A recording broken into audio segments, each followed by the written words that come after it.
Once again, welcome back to KCS Classes. KCS Classesന്റെ മറ്റൊരു പുതിയ വീഡിയോയിലേക്ക് എല്ലാവർക്കും സ്വാഗതം. This is Kiran CS. Calicut university MCOM first semester exams നാളെ മുതൽ സ്റ്റാർട്ട് ചെയ്യാണ്. നമ്മൾ സ്റ്റുഡൻസിന് വേണ്ടിയിട്ടുള്ള എൻറ്റയർ സപ്പോർട്ട് നമ്മുടെ ചാനലിലൂടെ പ്രൊവൈഡ് ചെയ്തുകൊണ്ടിരിക്കുകയാണ്. ഓൾറെഡി ഇമ്പോർട്ടൻറ്റ് ക്വസ്റ്റ്യൻസിൻ്റെ വീഡിയോ അപ്ലോഡ് ചെയ്ത് കഴിഞ്ഞു. ദെൻ 3 പാർട്ടിലും ഉറപ്പായും പ്രതീക്ഷിക്കുന്ന ചോദ്യങ്ങളുടെ ക്വസ്റ്റ്യൻസിൻ്റെ വീഡിയോസ് അപ്ലോഡ് ചെയ്ത് കഴിഞ്ഞിട്ടുണ്ട്. സ്മാർട്ട് സ്റ്റഡിക്ക് വേണ്ടിയിട്ട് ഇതൊക്കെ നിങ്ങൾക്ക് വളരെ യൂസ്ഫുൾ ആയിരിക്കും. ദെൻ ഈ ഒരു വീഡിയോയിൽ നമ്മൾ എപ്പോഴും ചെയ്യുന്നതാണ് ലാസ്റ്റ് ഡേ എക്സാമിനേഷൻ ടിപ്സ്. ഇപ്പോൾ പഠിച്ചുകൊണ്ടിരിക്കുന്ന കുട്ടിയാണെങ്കിലും ജസ്റ്റ് ഒന്ന് പാസ്സാകണമെങ്കിൽ നിങ്ങൾ ശ്രദ്ധിക്കേണ്ട കാര്യങ്ങൾ, നമ്മൾ ഏത് ടാക്ടിക്സ് അപ്ലൈ ചെയ്താൽ പാസ്സാകാൻ സാധിക്കും, ഇതാണ് നമ്മൾ ഈ ഒരു വീഡിയോയിൽ ഇൻക്ലൂഡ് ചെയ്തിട്ടുള്ളത്. ദെൻ ഹൈ മാർക്സിലോട്ട് പോകാൻ വേണ്ടിയിട്ട് എൻ്റെ ഇമ്പോർട്ടൻറ്റ് ക്വസ്റ്റ്യൻസിൻ്റെ വീഡിയോ കണ്ടു കഴിഞ്ഞിട്ടുണ്ടെങ്കിൽ നിങ്ങൾക്ക് അതിനും സാധിക്കുന്നുള്ളതാണ് കേട്ടോ. ഓക്കെ, വീഡിയോയിലോട്ട് പോണേക്കാൾ മുമ്പ് പറയാനുള്ളത്, നമ്മുടെ സ്ഥാപനം MCOMന് ഓൺലൈനായിട്ട് കോച്ചിങ് പ്രൊവൈഡ് ചെയ്യുന്ന സ്ഥാപനമാണ്. ലൈവ് ക്ലാസ് ഗൂഗിൾ മീറ്റിലൂടെ പ്രൊവൈഡ് ചെയ്യുന്നു. വീഡിയോ ക്ലാസ്സിൻ്റെ റെക്കോർഡിടും ആക്സസ് ചെയ്യാം. ക്ലാസ് കേട്ട് ഡൗട്ടുള്ളത് എപ്പോൾ വേണമെങ്കിലും ചോദിക്കുകയും ചെയ്യാം കേട്ടോ. ഇതുവരെയുള്ള നമ്മുടെ റിസൾട്ട്സ് ഒക്കെ സൂപ്പർ റിസൾട്ട്സ് ആണ്. ഫസ്റ്റ് സെമസ്റ്റർ കഴിഞ്ഞാൽ ഉടനെ തന്നെ നമ്മൾ സെക്കൻഡ് സെമസ്റ്ററിൻ്റെ ക്ലാസ്സസും ആരംഭിക്കുന്നതാണ് കേട്ടോ. സോ നമ്മുടെ ക്ലാസ്സിൽ ജോയിൻ ചെയ്ത് പഠിച്ച് നല്ല മാർക്ക് മേടിക്കാൻ താല്പര്യമുള്ള കുട്ടികളെ ഡിസ്ക്രിപ്ഷൻ ബോക്സിലുള്ള എൻ്റെ വാട്സപ്പ് നമ്പറിൽ കോൺടാക്ട് ചെയ്യാം, ക്ലാസ്സസ് ആക്സസ് ചെയ്യാം. അപ്പോൾ എന്തായാലും നമുക്ക് വീഡിയോയിലോട്ട് പോകാം. ആദ്യമായി നിങ്ങൾ എഴുതാൻ പോവാണ് ഫസ്റ്റ് സെമസ്റ്റർ എക്സാംസ്. അപ്പോൾ സപ്ലിമെൻ്ററി കുട്ടികളുണ്ടായിരിക്കും, അവർക്ക് ഓൾറെഡി ഒരു പരിചയം ഉണ്ടായിരിക്കും. നേരെ മറിച്ച് ഫസ്റ്റ് ടൈം എഴുതാൻ പോകുന്ന കുട്ടികൾ പാസ്സാകാൻ വേണ്ടിയിട്ട് ശ്രദ്ധിക്കേണ്ട കാര്യങ്ങൾ എപ്പോഴും ചോദിക്കുന്നതാണ്. കാരണം മാർക്ക് സിസ്റ്റം അല്ല, ഇവിടെ വെയിറ്റേജ് ആണ് വരുന്നത്, ഗ്രേഡ് പോയിൻ്റ് ആണ്. അപ്പോൾ ഞാനിതിനേക്കാൾ മുമ്പുള്ള വീഡിയോസിൽ അതൊക്കെ മെൻഷൻ ചെയ്തിട്ടുണ്ടായിരുന്നു. എത്രയാണ് ഒരു വെയിറ്റേജ് എന്ന് പറയുമ്പോൾ, എത്ര ഗ്രേഡ് പോയിൻ്റ് ആണ് നിങ്ങൾക്ക് പാസ്സാകാൻ, എത്ര ഗ്രേഡ് പോയിൻ്റ് വേണം, സ്കോർ ചെയ്യണം എന്നൊക്കെ ഞാൻ പറഞ്ഞിട്ടുണ്ട്. അപ്പോൾ അതുപോലെ തന്നെ നമുക്ക് എക്സ്റ്റേണലിൽ സെപ്പറേറ്റ് 60 ഗ്രേഡ് പോയിൻ്റ് ഉണ്ടെങ്കിൽ മാത്രമേ, ടോട്ടൽ 150ൽ 60 ഗ്രേഡ് പോയിൻ്റ് ഉണ്ടെങ്കിൽ മാത്രമേ നമുക്ക് പാസ്സാകാൻ സാധിക്കുള്ളൂ. 60 ഗ്രേഡ് പോയിൻ്റ് നമുക്ക് സ്കോർ ചെയ്യാൻ ലാസ്റ്റ് മൊമെൻറ്റിൽ പഠിക്കുന്ന കുട്ടിയാണെങ്കിലും എങ്ങനെ പോസിബിൾ ആകും, ഇതാണ് നമ്മൾ പറയാൻ പോകുന്നത്. സോ പാർട്ട് സിയും പാർട്ട് എയും, ഈ 2 പാർട്ടും നിങ്ങൾ ഫോക്കസ് ചെയ്യുകയാണെങ്കിൽ പുഷ്പം പോലെ നിങ്ങൾക്ക് 60 ഗ്രേഡ് പോയിൻ്റ് സ്കോർ ചെയ്യാൻ സാധിക്കുന്നുള്ളതാണ്. ഇതിൻ്റെ പ്രത്യേകത, പാർട്ട് സിയിൽ 4 ചോദ്യങ്ങൾ ഉണ്ടെന്നുള്ളതാണ്. എന്ന് വെച്ചിട്ടുണ്ടെങ്കിൽ അത് 3 മൊഡ്യൂൾ, ചിലപ്പോൾ 4 മൊഡ്യൂളിൽ നിന്ന് നമുക്ക് എസ്സേ പ്രതീക്ഷിക്കാം. സോ നമ്മൾ ഏതെങ്കിലും ഒരു 2 മൊഡ്യൂൾ ഫോക്കസ് ചെയ്താൽ തന്നെ നമുക്ക് എസ്സേ ഈസി ആയിട്ട് കയ്യിൽ കിട്ടും. ഈ 4 എസ്സേയിൽ 2 എസ്സേ മിക്കതും റിപ്പീറ്റ് ആവാറാണ് പതിവ്. അത് റിപ്പീറ്റ് ക്വസ്റ്റ്യൻസ് ആണ് കണ്ടുവരാറ്. അതുപോലെ തന്നെ ഈസി ചോദ്യങ്ങൾ വരാറുണ്ട്. ഞാൻ എൻ്റെ ഇമ്പോർട്ടൻറ്റ് ക്വസ്റ്റ്യൻസിൻ്റെ വീഡിയോ, അതുപോലെ തന്നെ ഉറപ്പായും പ്രതീക്ഷിക്കുന്ന എസ്സേ ചോദ്യങ്ങളുടെ വീഡിയോ നിങ്ങൾക്ക് ചെക്ക് ചെയ്താൽ കാണാൻ സാധിക്കും. അതിൽ മെൻഷൻ ചെയ്തിട്ടുള്ള ചോദ്യങ്ങൾ അത് തന്നെയാണ് മിക്കതും എക്സാമിന് വരാറ്. So especially business environment and പോളിസിയിൽ മൊഡ്യൂൾ നമ്പർ 2 and 5 ഇതിൽ നിന്ന് റിപ്പീറ്റ് ആയിട്ടുള്ള എസ്സേ ചോദ്യങ്ങളുണ്ട്. ഇത് നോക്കിക്കഴിഞ്ഞാൽ കംഫർട്ടബിൾ ആയിട്ട് കിട്ടും. നമുക്ക് ഹൈ സ്കോറിലോട്ട് പോകാൻ സാധിച്ചില്ലെങ്കിലും മീഡിയം റേഞ്ച്, ഇപ്പോൾ 5 വെയിറ്റേജ് ആണ് ഒരു എസ്സേക്ക് വരുന്നത്. നമ്മൾ നല്ല രീതിയിൽ ഫുള്ളായിട്ട് പ്രസൻറ്റ് ചെയ്തിട്ടുണ്ടെങ്കിലാണ് 25 വെയിറ്റേജ് കിട്ടുക. ഒരു എസ്സേ എഴുതി കഴിഞ്ഞാൽ ഗ്രേഡ് പോയിൻ്റ് കിട്ടുക. അപ്പോൾ 2 എസ്സേക്ക് മാക്സിമം ഗ്രേഡ് പോയിൻ്റ് എന്ന് പറയുന്നത് 50 ഗ്രേഡ് പോയിൻ്റ് ആണ്. നമുക്ക് 50 വേണ്ട, നമ്മളൊരു മീഡിയം റേഞ്ചിൽ എഴുതിയാൽ തന്നെ, നിങ്ങൾക്ക് അറിയുന്ന പോലെ തന്നെ എഴുതി പ്രസൻറ്റ് ചെയ്താൽ തന്നെ നമുക്ക് 2 എസ്സേയും കൂടിയിട്ട് ഒരു 25 ഗ്രേഡ് പോയിൻ്റ് സ്കോർ ചെയ്യാൻ സാധിച്ചിട്ടുണ്ടെങ്കിൽ ഇറ്റ്സ് ഇനഫ്. അതുപോലെ തന്നെ പാർട്ട് എയിൽ ഡിറക്റ്റ് ക്വസ്റ്റ്യൻസ് ആണ്. നമ്മൾ പറഞ്ഞിട്ടുള്ള കുറച്ച് ചോദ്യങ്ങളുണ്ട് റിപ്പീറ്റായിട്ട്, വാട്ട് ഈസ് ചോദ്യങ്ങളാണ്. ഇത് പഠിക്കാൻ അധികം സമയം വേണ്ട. ഇപ്പോൾ പഠിച്ചുകൊണ്ടിരിക്കുന്ന കുട്ടിയാണെങ്കിലും പോസിബിളാണ്. 7 എണ്ണത്തിൽ 4 എണ്ണം കിട്ടാൻ ഒരു പാടുമില്ല. ഒരു 10-15 ചോദ്യങ്ങൾ ഞാൻ ഓൾറെഡി മെൻഷൻ ചെയ്ത് വെച്ചിട്ടുണ്ട്. ആ ചോദ്യങ്ങളിൽ നിന്ന് 4 എണ്ണം കിട്ടിയാൽ ഹൈ സ്കോറിലോട്ട് പോയില്ലെങ്കിലും മീഡിയം റേഞ്ചിൽ പോയി കഴിഞ്ഞാൽ, മീഡിയം റേഞ്ചിൽ നമ്മൾ പ്രസൻറ്റ് ചെയ്യുകയാണെങ്കിൽ നമുക്ക് അവിടെയും ഹൈ മാർക്ക് ഞാൻ പറയുന്നില്ല, ഒരു 24 ഗ്രേഡ് പോയിൻ്റ് ആ രീതിയിലും പാർട്ട് എയിൽ നിന്ന് കിട്ടും.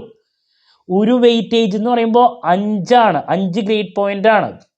അപ്പോൾ ഒരു ചോദ്യം ഫുള്ളായിട്ട് ശരിയാവുകയാണെങ്കിൽ നമുക്ക് കിട്ടുന്നത് പാർട്ട് എയിൽ 10 ഗ്രേഡ് പോയിൻ്റ് ആണ്. സോ 40 ഗ്രേഡ് പോയിൻ്റ് പാർട്ട് എയിൽ ഫുള്ളായിട്ട് ശരിയാവുകയാണെങ്കിൽ കിട്ടും. നമുക്ക് അത്ര വേണ്ട, മീഡിയം മതി. ലാസ്റ്റ് മൊമെൻറ്റിൽ പഠിക്കുന്ന കുട്ടികളെ ഫുൾ മാർക്ക് കിട്ടിയില്ലെങ്കിലും ആവറേജ് ആണ് പിടിക്കുന്നത്. സോ അങ്ങനെ ഒരു 24 ഗ്രേഡ് പോയിന്റെങ്കിലും കിട്ടിയാൽ ഇത് രണ്ടും കൂടിയാൽ തന്നെ അവിടെ ഒരു 50 ഗ്രേഡ് പോയിന്റ് എടുത്തായി പാർട്ട് എയും സിയും. ദെൻ ഈ ഒരു സബ്ജക്റ്റിന്റെ പ്രത്യേകത പാർട്ട് എയില് പാർട്ട് സിയിലും പറഞ്ഞിട്ടുള്ള പല ചോദ്യങ്ങളും റിപ്പീറ്റ് ആയിട്ട് ബി പാർട്ടിലും കാണുന്നതാണ്. സോ നമുക്ക് ഈ രണ്ട് പാർട്ടിലും പഠിച്ചിട്ടുള്ള പല കാര്യങ്ങളും അതിലൂടെ പാർട്ട് ബിയിലും അപ്ലൈ ചെയ്യാൻ സാധിക്കും. നമുക്ക് അറിയുന്ന പോലെ എല്ലാ ചോദ്യങ്ങളും അറ്റൻഡ് ചെയ്യുകയാണെങ്കിൽ നമുക്കൊരു 60 ഗ്രേഡ് പോയിന്റിലോട്ട് എത്തിച്ചേരാൻ ഈസി ആയിട്ട് പോസിബിളാണ്. സോ ഇപ്പോൾ പഠിച്ചുകൊണ്ടിരിക്കുന്ന കുട്ടിയാണെങ്കിലും ഈ ഒരു വലിയ പേപ്പറിനെ എങ്ങനെ സമീപിക്കാം എന്നുള്ളതാണ് ഞാനിപ്പോൾ പറഞ്ഞത്. ദെൻ പല ചോദ്യങ്ങളും ഈ ഒരു സബ്ജക്റ്റിൽ ഞാൻ പറഞ്ഞു ഡിറക്റ്റ് ചോദ്യവും അതുപോലെ തന്നെ റിപ്പീറ്റ് ആയിട്ടുള്ളതും വരാറുണ്ട്. ചിലപ്പോൾ മാത്രമാണ് ഇൻഡിറക്റ്റ് ചോദ്യങ്ങൾ കണ്ടുവരാറ്. എസ്പെഷ്യലി കുറച്ച് ചോദ്യങ്ങളുടെ ഡീറ്റെയിൽസിലോട്ട് പോവുകയാണെങ്കിൽ ഗ്ലോബലൈസേഷൻ, പ്രൈവറ്റൈസേഷൻ, ലിബറലൈസേഷൻ, ഞാൻ ഈ 3 ടോപ്പിക്കും എന്തായാലും പഠിക്കാൻ പറഞ്ഞിട്ടുണ്ടായിരുന്നതാണ്. ഇമ്പോർട്ടൻറ്റ് ക്വസ്റ്റ്യൻസിൻ്റെ വീഡിയോയിൽ 3 പാർട്ടിലും റിപ്പീറ്റ് ആയിട്ട് വരുന്നതാണ്. നിർബന്ധമായും നോക്കിയിരിക്കണം.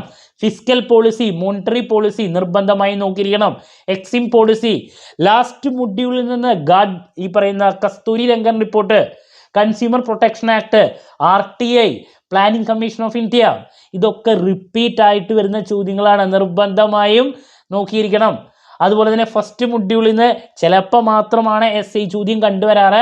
ബിസിനസ് എൻവയോൺമെൻറ്റിൻ്റെ ഫാക്ടേഴ്സ് ഇൻഫ്ലുവൻസിങ് ബിസിനസ് എൻവയോൺമെൻറ്റ് ഒരു പ്രാവശ്യം ചോദിച്ചിട്ടുള്ളതാണ്, നോക്കി വയ്ക്കണം.